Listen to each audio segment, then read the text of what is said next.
নমস্কার, আমি ডক্টর অভিষেক কুমার নাগ। আমরা আগের ভিডিওতে বলেছিলাম যে এই ফ্রোজেন শোল্ডার সংক্রান্ত যে ব্যায়ামগুলো সেইগুলো আমরা দেখাবো। তো আজকে আমরা সেই ব্যায়ামগুলো একটার পর একটা দেখে নেব। আমাদের সাথে থাকুন এবং ব্যায়ামগুলো দেখে নিন।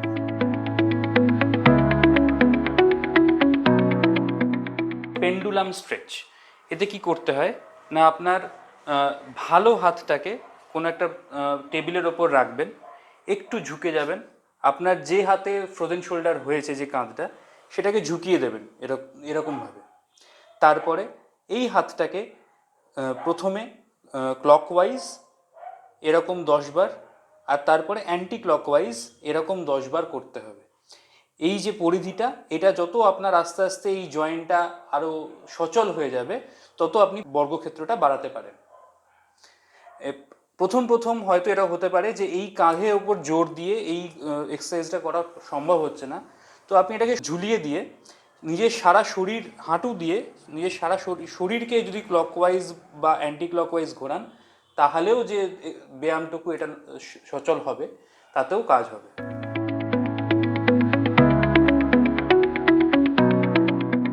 স্পাইরাল ক্রল, তাতে কি করতে হবে না, প্রথমে আপনার যে কাঁধে ফ্রোজেন শোল্ডার আছে সেই হাতটাকে তুলে এই দেওয়ালের ওপর রাখবেন, রেখে আঙুলের ভরসায় এই মনে রাখবেন যেন আপনার কুনুইটা ভাঁজ না হয়, কুনুই যেন সোজা থাকে।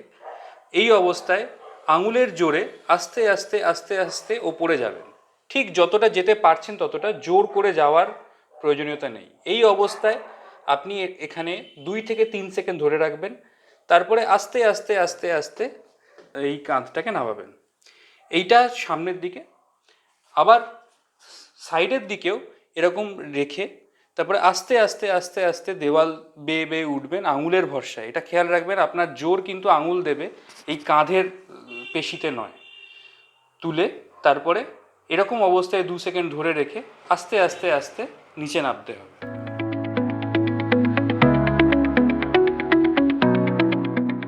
ক্রস বডি স্ট্রেচ, এতে কি হয়, যে কাঁধে ধরুন এই কাঁধ, আমার ডান কাঁধ যদি আক্রান্ত থাকে ফ্রোজেন শোল্ডারে, প্রথম প্রথম এক্সারসাইজটা করা একটু ডিফিকাল্ট, কিন্তু পরে যখন কাঁধটা আরেকটু সচল হয়ে যাবে তখন এটা করতে সুবিধা হবে।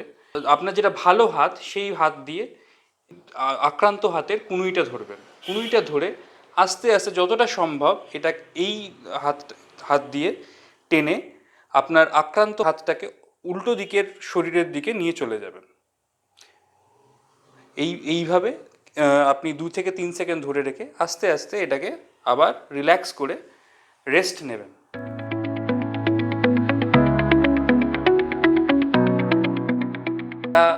তোয়ালে বা গামছা নিতে হবে, সেটার আপনার একটা যে এন্ড থাকবে সেটা আপনার যে কাঁধটা আক্রান্ত সেই কাঁধটাকে পেছন দিয়ে তার তলার এন্ডটাকে ধরে নেবেন, আর আপনার ভালো যে হাতটা থাকবে সেটা দিয়ে তার উল্টো এন্ডটা ধরবেন।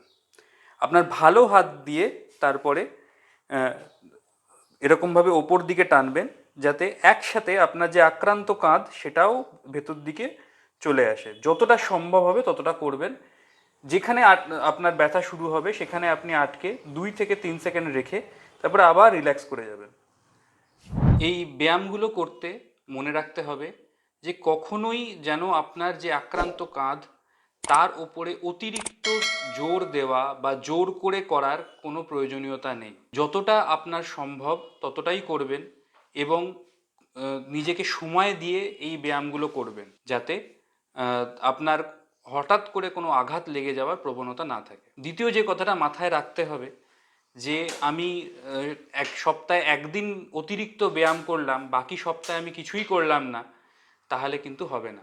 নিয়মিতভাবে এই ব্যায়াম কিন্তু আপনাকে করতে হবে। এই ব্যায়ামগুলো করতে খুব বড়জোর দিনে 15 মিনিট সময় লাগে, তার বেশি সময় লাগে না। এইটুকু সময় নিজের জন্য বার করে যদি এই ব্যায়ামগুলো করেন, তাহলে কিন্তু ফ্রোজেন শোল্ডার থেকে আপনারা মুক্তি পেতে পারেন।